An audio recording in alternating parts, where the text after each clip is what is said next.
और माताओं बहनों में किसका किसका मन हो रहा है डांस करने का? डांस करने के लिए जगह से उठना पड़ेगा, बैठे बैठे डांस नहीं होगा भैया। उसके लिए तो आपको अपनी जगह छोड़नी पड़ेगी।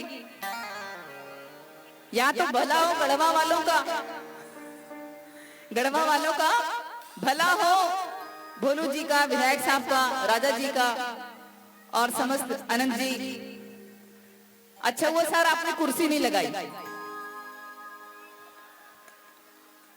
अच्छा हुआ सर आपने कुर्सी नहीं लगाई, क्योंकि कुर्सी के लिए सब पागल है ना। कुर्सी कोई नहीं छोड़ना चाहता, और हमारे भारत में जितने दंगफंद हैं सब कुर्सी के कारण, जितने मामले हो रहे हैं सब कुर्सी, कुर्सी कोई नहीं छोड़ना चाहता। लेकिन एक बात बहुत अच्छी लगी मुझे गढ़वा में, कोई कुर्सी नहीं, जाओ कुर्सी हटा दिए, क्या बात है, बहुत सुंदर।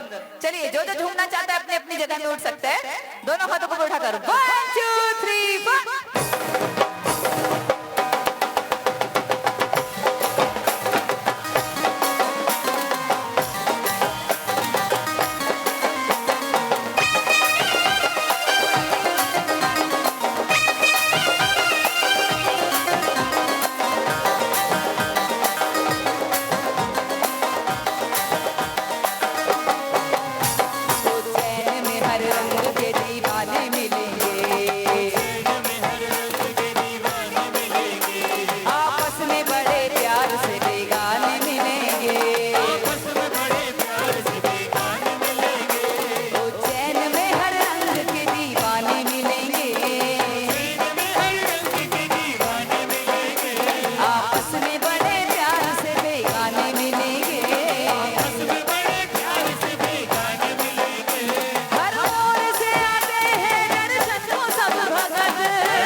अब यहां से एक भक्त उठ गए महाकाल बाबा के डांस करने के लिए। मैंने देखा, किसी ने नहीं देखा लेकिन मैंने देखा। आपको भक्ति रोक नहीं पाई, रोक नहीं पाई आपको भक्ति। और जब मन में इच्छा है कि महाकाल बाबा के नाम पे झूमना है तो मत डरिए किसी से, खड़े होकर झूम जाइए, बोलिए जय श्री महाकाल। जब मन में इच्छा है डांस करने की तो झूम लो। ये जीवन, ये पल बार बार नहीं मिलने वाला है, जीवन एक बार मिला है, झूम लो। 1 2 3 4।